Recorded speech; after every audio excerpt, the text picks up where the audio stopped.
Good evening. Ken Nicholson had the very difficult job of checking out the ski fields this week. More on that later. Today, Dr. Penny Jamieson became the first woman in the world to be ordained a diocesan bishop. There'll be more on the service in the network news. Meanwhile, Kathy Graham has been looking at the vestments presented to Bishop Penny by the women of New Zealand. The bishop got the chance to try on her new outfit a few days before the ordination, but we had to promise to keep these pictures off air until her big day. It is so light. The cope, that's the cape, is a gift from the women of New Zealand. It was designed by Elizabeth Orton of Queenstown. Her theme, the Annunciation. The cope and mitre were hand-worked from more than 50 different silks by a group of Dunedin women. Bishop Penny was formally presented with the cope and mitre at St Paul's Cathedral today after her ordination. Tomorrow she'll be installed as the 7th Bishop of Dunedin at the Cathedral, where she'll deliver her first sermon and then bless the city. The Southland Times has opened up an appeal today for Invercargill's famous colony of Tuatara. The paper launched its $50,000 appeal to help out the Southland Museum Trust, which was forced to borrow money to get a new Tuatarium built.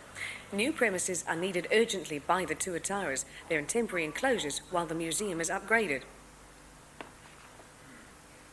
It's suggested 3 baby tuataras have died this season because of poor conditions. The adults are doing okay, and it's hoped they'll all be in their new homes within 3 or 4 weeks. The crowds lined up at lunchtime in Dunedin's Octagon again today for the annual Regent Theatre book sale. It's the 10th such sale, this year offering a massive 250,000 donated books, mostly for 50 cents each. The goal is $50,000 to rebuild the theatre stage. The sale will run all night and finish at midday tomorrow. A fundraising drive in Dunedin for the people of Iran has surprised its organisers. Members of the Otago University Students' Association started collecting around the university yesterday and met with an excellent response. Collectors have been in the city today and will continue until about 8 o'clock tonight. The money will be distributed through the Red Cross.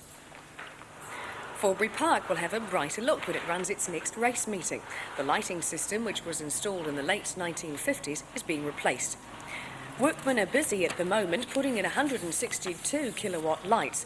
That'll increase the brilliance from a maximum of around 112 lux to up to about 1,000. And the cost of all that brightness, $350,000. The good news is the New Zealand Racing Authority is helping with the bill. The National Party is predicting lawsuits involving tens of millions of dollars as a result of the government's ban on native forest exports due to be announced on Monday. But according to its forestry spokesman, Doug Kidd, it's making no outright promises to revoke the ban. Michael Lynch reports. The trees are still coming down in Southland, and no one seems quite sure whether they can be sold for chipping. It depends on how Monday's ban decision is worded, says Doug Kidd. But he's accusing the government of ignoring plans for a Southland-wide accord on sustainable logging. The crunch is the big Timberlands beach stand in the Longwood Forest. If it's allowed for sale, it could bridge the gap to a long-term beach management scheme. If it isn't, there's nothing much National can do if it becomes the government, says Mr Kidd. But in Tuatapere, the town hardest hit by the ban, it's all gloom. It's pretty simple. All we've done is sacrifice Tuatapere for the Greenie vote. What's a decision like this going to mean to Tuatapere? Finish it. Chaos. What do you feel about that? Well, I had a hard doing about 4 years ago when farming struck a hard time, and now it's just the bush is getting done and they'll just kill it. It'll be a ghost town. Give us some hope somewhere. But finishing it won't help no one. Well, actually, our generation's faced no wars, but we've had 6 years of it. It's just about enough. I thought this was a Labour stronghold down here. I don't think so. About the only bright spot in the town is the popular local sausages. But tasty as they are, they're hardly enough to base a future on. It's a nervous time in central Otago as the region waits for enough snow to start the ski season in earnest.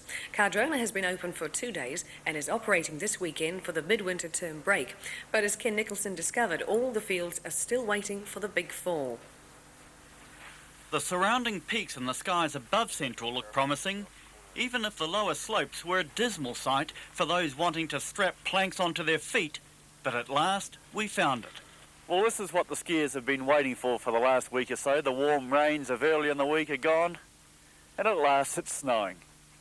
This is opening day at Cadrona, the only Otago field up and running at the moment, and while conditions are not perfect, they're looking forward to a big weekend. We planned to open on the 28th, we've done that. It isn't, we'd like more snow, but however, we beggars can't be choosers at this stage. Well, what sort of work have you done in the off-season, in preparing for this? We did a considerable amount of summer grooming on the lower slopes. This enables us to operate with less snow than we would like. It just gives a better product to the customers. Cadrona is seen very much as sort of a family field. I mean, what are you offering this season? Anything different at all? It's a comprehensive range of packages for families. It's basically bringing the lift price down if you come consecutive days. And late this afternoon, Cadrona reported that snow was still falling and there should be good skiing on the main trails. Above Wanaka, the unseasonal warm rain which struck every field midway through this week has set Treble Cone back a little. But as marketing manager Steve Dyatt and myself climbed the 800 vertical feet above the car parks, we struck what every ski field operator wants to see at this time of the year. And there was plenty of it. Steve, even if things are a little barren down around the buildings, certainly the prospects look good up here. Yeah, no, it definitely does. It's good driving wet snow out of the west, which is what Treble Cone prefers, and I think we'd look at opening for the weekend if this keeps up. What sort of work have you done in the off-season? We've actually done quite a bit of capital works on the field itself with summer grooming, that is with bulldozers, and realigning trails. We've created a rather large trail from the top to the bottom called Easy Street, which is an intermediate trail which we've lacked over the years. But maybe the most optimistic sign we got at Treble Cone was from a lonely worker who showed us just how deep the snow at the top was becoming. Unintentionally.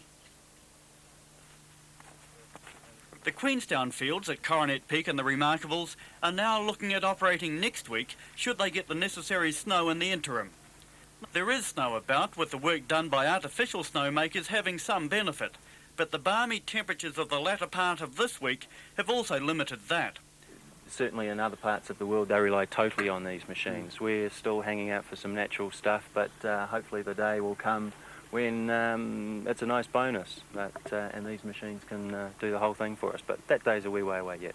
Well, you can take us a bit further up the mountain. Yeah, sure. There will be a bit of natural stuff Go there. up to the Sugar Bowl, there's a ton of snow. Okay, there. great. As we gained altitude towards the Sugar Bowl, the snow did show that the opening is not far away at the Remarkables. Even if Duncan Smith realistically acknowledges he still needs a couple of good overnight falls in the weekend. But as an old trooper who knows there's no business like snow business, he's always optimistic. Up here on the top of Sugar Bowl we've got probably an average depth of close to half a metre on the trails. Of course this is one area where a lot of our summer work has paid off. So with Cadrona in full swing and Treble Cone hopefully able to open on Sunday, skiers in the region can start strapping on those boots. Great stuff for the midterm break. And just before we go, spare a thought for the women who are out tonight trying to make us feel better about walking and safe on the streets at night. The Otago University Women's Right Collective has organised a march called Women Reclaim the Night. It's starting out from the dental school in about half an hour and going on to the Octagon. Good luck, ladies. We'll be back on Monday. Good night.